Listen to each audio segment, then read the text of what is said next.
Anneliese Anne Marie Frank, as we know as Anne Frank, born in the 12th of June 1929, died in March 1945, was just an ordinary Dutch girl from an ordinary family. The family happened to be Jewish, which is why terrible things happened to them. Born in Frankfurt, Germany, she lived most of her life in or near Amsterdam, Netherlands, having moved there with her family at the age of 4.5 when the Nazis gained control over Germany. Born a German national, she lost her citizenship in 1941 and thus became stateless. By May 1940, the Franks were trapped in Amsterdam by the German occupation of the Netherlands. As persecutions of the Jewish population increased in July 1942, the Franks went into hiding in some concealed rooms behind a bookcase, known as the Annex, in the building where Anne's father, Otto Frank, worked. While hiding, Anne kept a diary she had received as a birthday present, and wrote in it regularly. The plan worked beautifully for over 2 years. On the morning of the 4th of August 1944, though, there was a knock on the door, and it wasn't gentle. An informer who was never identified had sent the police to the Annex. The police were led by SS Oberscharführer Karl Silberbayer of the Seekostdienst. The group of German uniformed police, Grünpolizei, took the Franks to headquarters. After some shuffling around, they wound up at the Westerbork transit camp. The war was winding down rapidly. The Allies were already in Brussels, Belgium, but there was time for one last train to Auschwitz. On the 3rd of September 1944, the group was deported on what would be the last transport from Westerbork to Auschwitz concentration camp. All of the Franks survived the initial screening. Failing meant death in the gas showers, but that was only the start of their troubles. About a month later, Anne and Margot were transferred to another death camp, Bergen-Belsen. Edith, her mother, stayed behind at Auschwitz and soon died. Anne and Margot wound up at Bergen-Belsen. They survived through a miserable winter, but not long after. The sisters both died in March or April 1945. Food was scarce and epidemics raged through the camps in unheated dormitories. Bergen-Belsen was liberated on April 15, 1945, by British troops, but it was too late for Anne Frank. Otto Frank survived.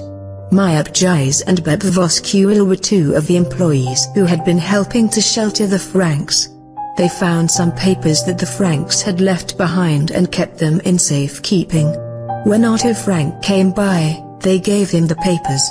Looking them over, Otto recalled that Anne had kept a diary. It was a very detailed and comprehensive diary. It ended right before the Franks were arrested. The diary was published in Germany and France in 1950, and in England in 1952. At first, it attracted little attention.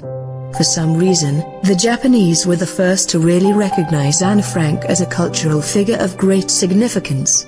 Her fame grew from there. The Diary of Anne Frank, as it is known in the publishing world, has only grown in popularity over the subsequent decades.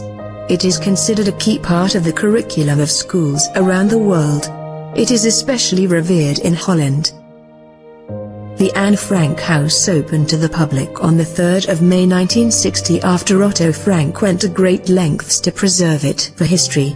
It consists of his Opta warehouse and offices and the Octahuis where the annex was located.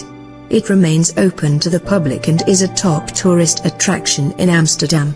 Clearly, Anne Frank demonstrated the power of the pen and never will be forgotten. The story of Silberbayer is important.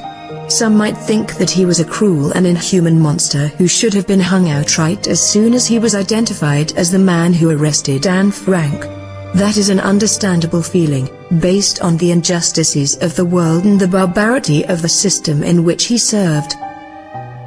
Simon Wiesenthal, the famed war criminal hunter, went to great lengths to find Silberbayer. He finally did. Silberbayer had returned to Austria and, after a jail sentence by the Russians due to his brutal interrogations of communists, had been released. After many years of working to infiltrate possible terrorist groups for the government, Basically as a continuation of his sentence, Silberbayer was rehabilitated and set free.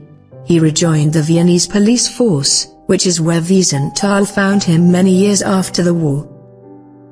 At this point, Anne Frank had become a world celebrity. The play and diary and film were all worldwide hits.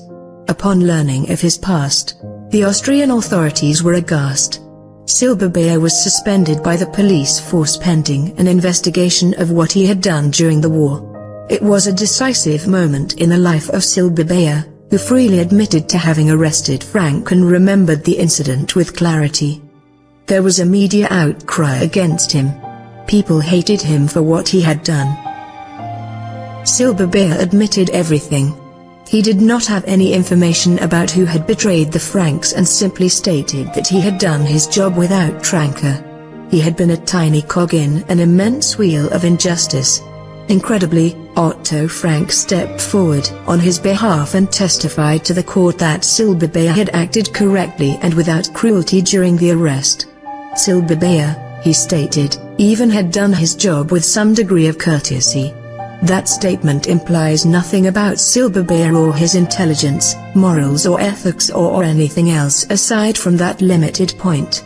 Otto Frank figured that the unknown person who had betrayed them was the malefactor, not Silberbayer, who was simply doing as ordered. Mr. Frank was not joined by many in this assessment, but his opinion was decisive in Silberbayer's fate. Based on Otto Frank's ability to be fair and speak up on Silberbayer's behalf, the Dutch and Austrian courts cleared Silberbayer of any wrongdoing in the incident. He had just been doing his job, they concluded. Silberbayer was reinstated to the Vienna police force and allowed to continue with his life unmolested, probably grateful that the whole thing had been hashed out and resolved. He died in Vienna about 10 years later, in 1972, aged 61.